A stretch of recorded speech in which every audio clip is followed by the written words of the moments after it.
I am Simon Rich, a partner and general manager in Stevens Towing Company, North Carolina.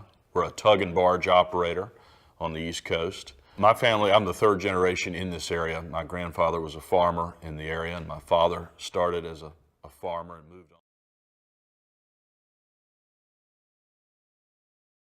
So our company received the nacelle, which is the top part of the wind turbine that has the gearbox and actually generates the power, and it's the heaviest component of the wind turbine. We received those from ships in Morehead City.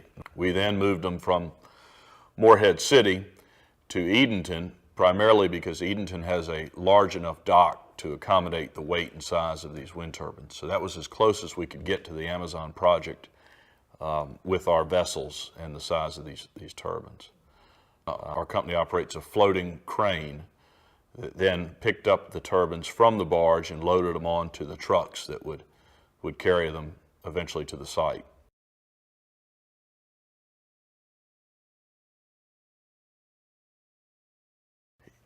The wind doesn't blow every day, but I would say on the coast it certainly blows more than it does in other parts of the state. Being a tug and barge operator, there are many days that our equipment cannot move or work because it's too windy. So at least during those days, I know we're making a lot of energy. I'm happy to see the wind farm locate in our area. It's brought jobs and business and an increased tax base to the area. The location of these wind farms is very important, where they're sited. I think the Amazon wind farm is in a perfect location. It's in open farm fields. It's far away from neighborhoods and the downtown business center. I don't know the historical reason, but I think it's called the desert because it was a large open area of farmland, well over 20,000 acres of contiguous farmland that at times could have the appearance of a desert landscape. The desert is the perfect place for this project because there are not neighborhoods there. It's wide open farmland. It has very little impact on the farmer's ability to continue to farm and use the land as they have been for many generations, and also have an additional cash crop, if you will, with the wind turbines above them harvesting the wind.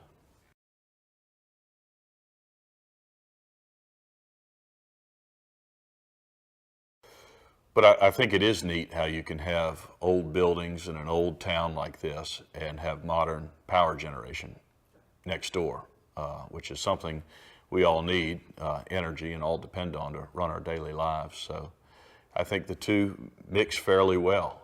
I was excited about it. From a personal standpoint, I think these wind turbines are neat. I think they look neat. They're a draw for the area. People do travel to see them. I've seen cars pulled over now on the side of the highway with people photographing these wind turbines. They're an unusual sight in this landscape.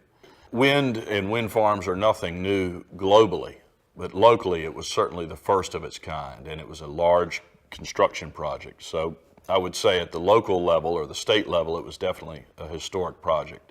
And it was fun to be involved with that. Matter of fact, my wife and I went over and were able to sign the blade of the first turbine that was being built. And so that's fun, and it will be fun to ride by it in the future and show my daughter and tell her that we had a hand in building that.